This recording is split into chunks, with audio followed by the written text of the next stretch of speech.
I had a lot of my Indian friends over here last summer. So, talk about National Geographic. I love to read National Geographic when I was a kid.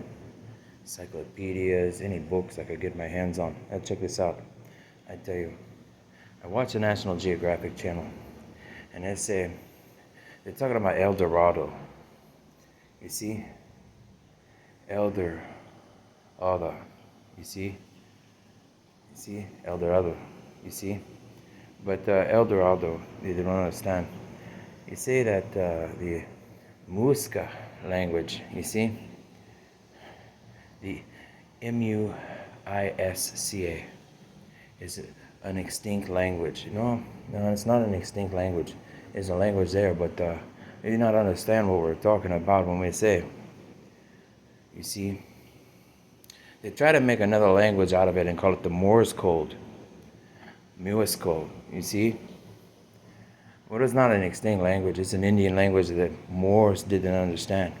You know, I watch the National Geographic. I see what they say. They say, hey, about this golden city and all this other stuff. You know, the golden city, you know. Like the 10 Commandments from God, you know. Hey, do you have enough food to feed your neighbor? Love your neighbor, you love yourself. Did you take care of the fields? You know. Hey, do you have enough water to send to your neighbor so they have something to drink? Did you take care of the streams? Are they clean water to drink or clean water to bathe in? You know, and when they talk about that language, you think about it. You say, Amiel, ISCA, you see? So they say, damn you, I am a seer. Now, you understand what they were saying. When some of those bad Spanish people came over there and attacked the Mayan people, or the Aztecs, you know? And I said, well, it's not an extinct language. It doesn't have the interpretation. Maybe you talk to a few of the Indian people, they might understand, you know? And they say, well, you know, what is the language? Well, you translate it again, you say, miracle. You see, the mirror's call for vanity, you know? Everybody run over there for vanity. They want the gold, they want this, they want the resources, to destroy the lands, you know? So he says, no, America first, you know? Build up the resources and help the world, you know? And I says, but these people, they don't go to church. How do you get them to go to the church? He says, well, tell them to turn on the National Geographic channel. Maybe they start to learn and see things, you know? More seer, you see? You see? And they go, what did he just say? I said, Moors, here. You know, the people that say, give me more, more, more, more, more, more, until there's nothing left. You say, Moors, here, you know? And they go, what is the Moors? Well, any people that want to take, and not deliver anything, you know? What do you deliver, you know?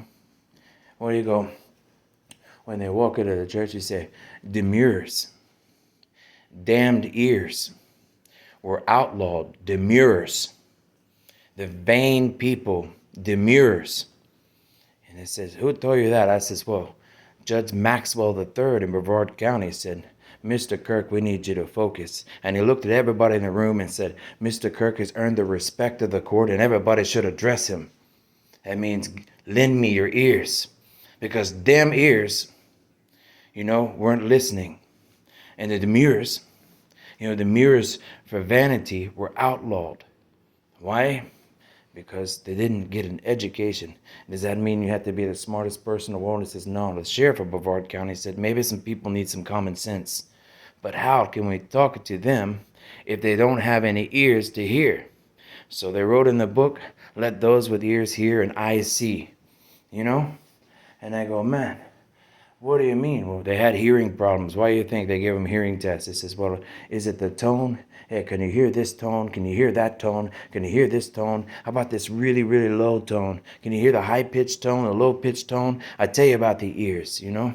They go, well, you take a speaker cone, and if it's not the right shape or size, you know, maybe, you know, the sound starts to distort where you can't understand it. Speaker cone, you know? And I go, well, the same thing with the ears. You know, what shape or size, what can they hear, and what tones are they hearing? You know? What wavelength?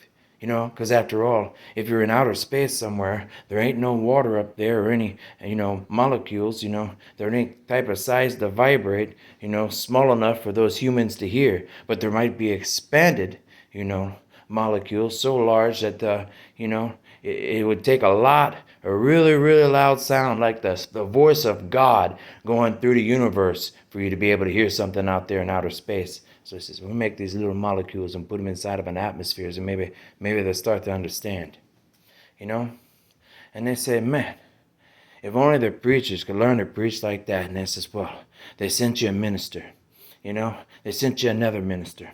They sent you another minister, and they call them Christian soldiers. And I says, man, Mr. Kirk, what religion do you have? I said, absolute religion, freedom. It's called the Word of God. And they go, what's the Word of God? The Guardians of America. And it says, man, that's some kind of cool club.